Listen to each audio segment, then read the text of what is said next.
Pop megastar Taylor Swift kicks off the final U.S. leg of her gigantic Eras tour on Friday in Miami. Don't worry, Swifties, if you didn't get the honor of seeing the tour, she is releasing a 256-page retrospective on the globe-trotting event. The official Taylor Swift Eras tour book hits Target shelves at the end of November for $40. It's just another bullet point in the long list of revenue streams that made Swift the first musician to make the Forbes billionaire ranking predominantly from music and touring.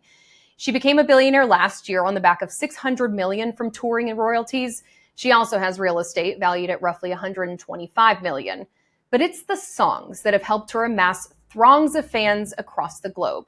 Forbes values her catalog alone at $600 million. And with 2 more Taylor's version albums still to be released, that figure will only go up from here. We know her songs are valuable, but why? I want to bring in Annie Zaleski. Annie is a longtime music journalist and author of the newly released Taylor Swift, The Stories Behind the Songs. Annie, first off, congrats on the USA Today best-selling book list. Thank you so much. You've written a number of books like this, digging into iconic artists and their catalogs. How did venturing into the world of Taylor Swift differ?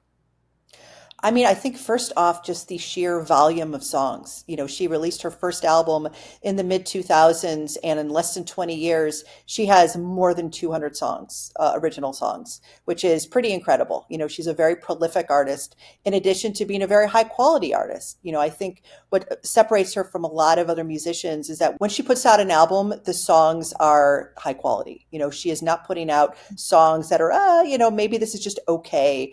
Every song on an album, you can tell, is very carefully arranged, carefully produced, and carefully written to fit in not just in the narrative of the record, but also just stand on their own as amazing songs.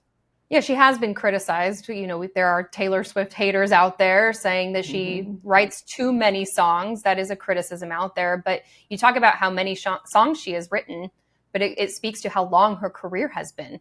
If we look at other musicians, her career would be at the very least at the very tail end of it by now.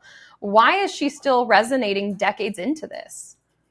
I think what's interesting and why she's continuing to resonate is, first and foremost, she's continuing to evolve. She's been very savvy about keeping up with pop trends. She's never wanted to make the same record twice, and she's never wanted her own music to stay in one place. I think that's why we saw her evolve from country music to pop music, about a decade ago. But that also just speaks to her always wanting to move her career forward. And what that's done is it's brought in younger fans as well. It's been very interesting to watch in the last couple of years about how with her re-records, and then also I think starting around Lover, she's really brought in a lot of younger generations of fans, like the children of the original Swifties. And so she just has a real knack for writing songs that resonate with multiple people and people of all ages. I assume with your book, you're getting a sense of how vast that fan base is. I assume you're also a Swiftie, and who are you hearing from that's really resonating with your book? It's interesting because I'm hearing everything from friends who are saying that their, tweens are, devouring the book, maybe even taking it to bed at night because they're so excited by it. I have friends with elementary school children who are really liking the book and really learning about some of the Taylor songs for the first time.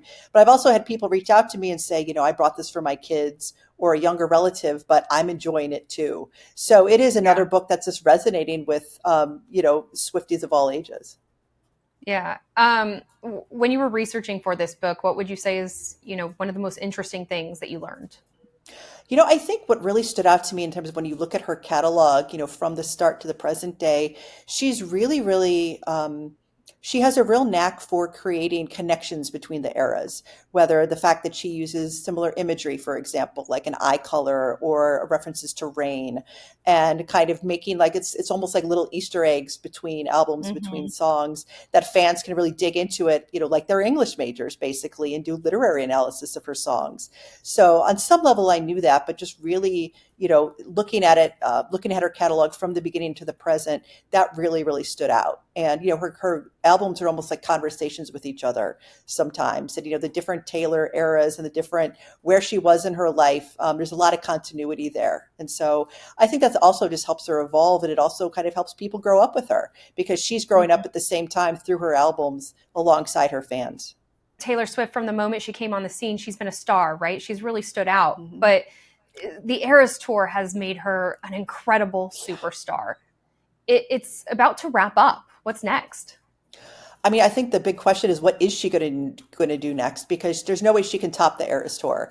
Having a show that runs over 3 hours a night, that's just sort of a celebration of everything she's put out so far. It does feel like a little bit of a chapter closing.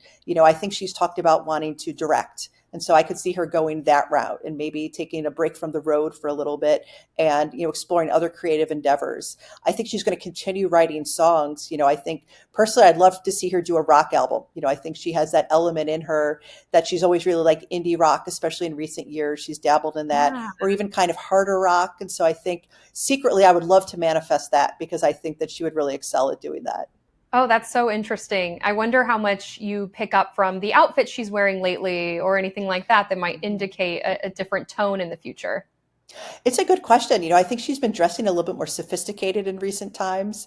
Mm, Some of the outfits look like they might be hinting at Reputation Taylor's version, which is, I mhm. think, people are convinced will be coming soon at some point.